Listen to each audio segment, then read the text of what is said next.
In this video, we've got November 2018 question 5, grade 10 as well. Sketched below are the graphs of f of x is equal to ax squared plus q and g of x is equal to a half to the power x minus 4. A and B are the... Okay, so this is a parabola exponential. Right, make a note of that first. A and B are the x-intercepts of f. A also, as you can see, happens to be an intersection, which is what they state here, that graphs intersect at A and point, and point E lies on F, so there's a point E in F. C is the turning point of F, so we got a turning point of F, and D is the y-intercept of G. Write down the coordinates of D. Okay, so this equation is known, this equation is not known.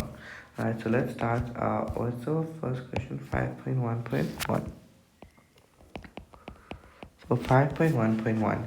So if you're looking for D, D is the y-intercept of G, So we let x equal to 0 in our G graph. So our G of x function is going to be a half to the power x minus 4.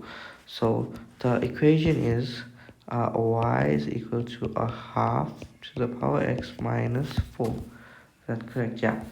So the y-intercept will let x equal to 0. So y is equal to 1 over 2 to the power 0 minus 4.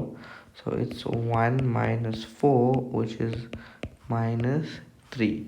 So the coordinates there is going to be, D is going to be 0 and minus 3. Okay. Next one is 5.1.2. So 5.1.2. So the range of G. So yes, G exists. Range is y value. So what are the y values that the graph exists for? How tall is the graph? How high and low does the graph reach? It reaches infinitely high, but the lowest point it goes to but never touches is this line here. What is this line? That's the asymptote, right? So it's the asymptote of the equation y is equal to something. And where do you get that from? It's the asymptote of the exponential. So if you see the exponential, the q value is the asymptote. So this line is negative 4. So your range of this graph is above y values of negative 4. So y is greater than negative 4. Then 5.2.1. So 5.2.1 wants the coordinates of A. Alright, A. Now let's see what A is. A, we said, is the x-intercept of your parabola, but we don't know anything about the parabola, and we don't know A. It's not going to help us. But it's also the x-intercept of your G graph. So we can say that A is the x-intercept of G. So we can let y equal to 0. So I'm using that same equation from before. Y is equal to a half to the power x minus 4. So 0 is equal to a half to the power x minus 4. If you bring 4 across and you change 2 into 2 to the negative, okay, sorry, 2 to the negative 1 to the power x, and you can make this 2 squared is equal to 2 to the negative x. Remember, this is an exponential equation. You need to make the bases the same.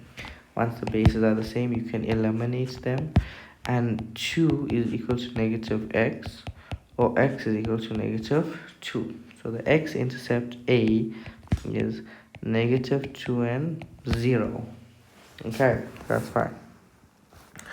The values of A and Q. A and Q are the pieces of the f of x graph. Basically, they want us to find the equation of the f of x graph. So that's what we're going to go ahead and do. So 5.2.2. F of x is equal to ax squared plus q. Now, what do we have on our parabola? So we know this now, right? That's negative 2 and 0. If you want, we can just go ahead and make a note there. What else? So now, if you remember, in a parabola, it's symmetrical. So if you have one x-intercept, you have both. So this is going to be 2 and 0. All right, now that's perfect. Now we have the x-intercepts and we have one point. So which method do we use? We use the roots equation. So we say y is equal to a into x minus x1, x minus x2. Our intercepts are negative 2 and 2, right? So it's negative 2 and 0 and 2 and 0. So if you sub that in, y is equal to a into x minus 2 and x minus 2. So y is equal to a into x plus 2 and x minus 2. Right, so that's just simplifying. We then sub in our point E, which is 1 and 3. So point E is 1 and 3. So I can put 1 for my x values and 3 for my y values. Equals to a into 1 plus 2 and 1 minus 2. So 3 is equal to a. 1 plus 2 is going to be 3, and 1 minus 2 is going to be minus 1. If you multiply that, you get minus 3a is equal to 3. Divide both sides by minus 3. A is equal to minus 1. You can go back from here. Let's write that down. Y is equal to negative 1a, because a is negative 1, so you're going to put that in. X plus 2, x minus 2.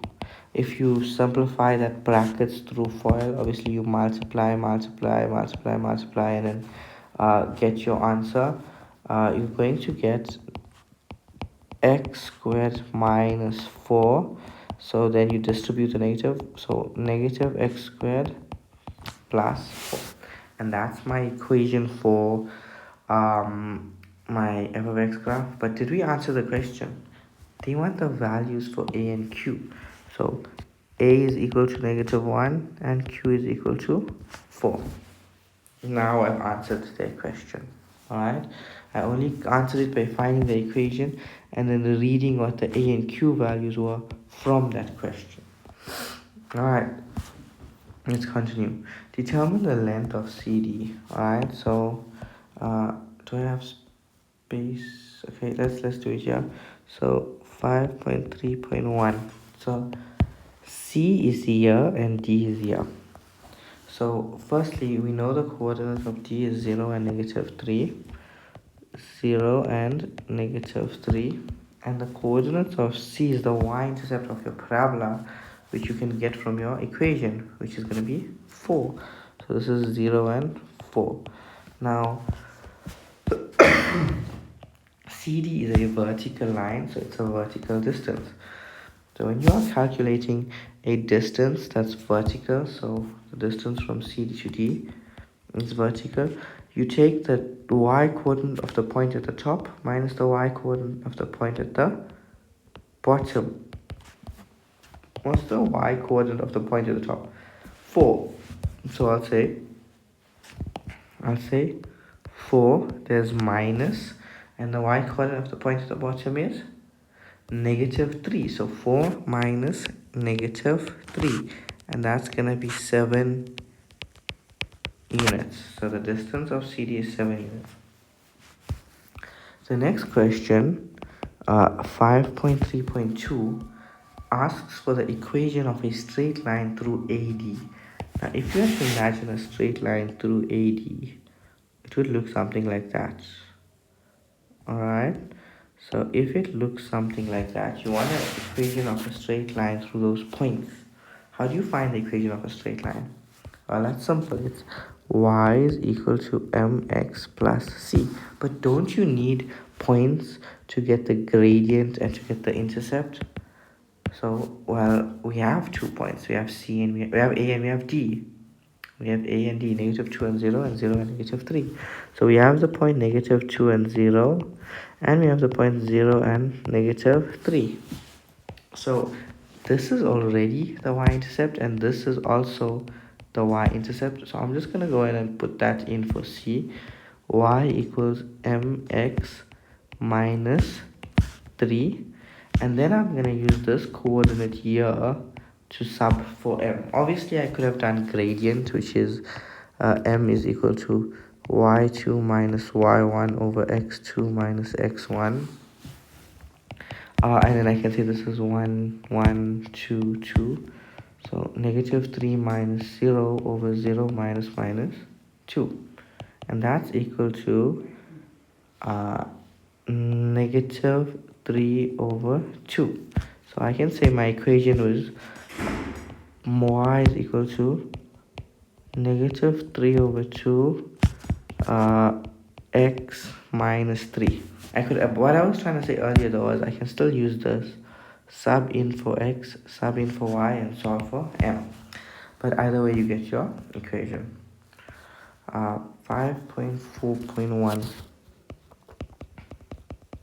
Alright, so for this one, f of x greater than 0, f of x greater than 0. So if you remember my videos from earlier, f of x greater than 0 means where f of x is above the x-axis. So here's the f of x graph here, right, that's the f of x graph. Now where is it above the x-axis? So above the x-axis, it's at this point here. So it starts from here and it goes till there. So it's above the x-axis from the point of negative 2 until 2. Alright, so that's gonna be the basis for my answer, because it goes above at 2 and then it comes back below. So it goes above at negative 2 and comes back below at 2. So my answer is gonna be from negative 2 until 2. That's my answer. Where is above the x-axis? From negative 2 until 2. And where is f of x decreasing? So starting, remember we read from left to right. So starting from here, this graph is up, up, up, up, up until it hits the turning point, and then it's down, down, down, down, down. So it's increasing here and decreasing here. So it starts decreasing from this point onwards. And what's the x value from there? The x value here is 0. So it starts decreasing after that. So it's decreases for x values greater than 0. And that's our answer. That's when it's decreasing.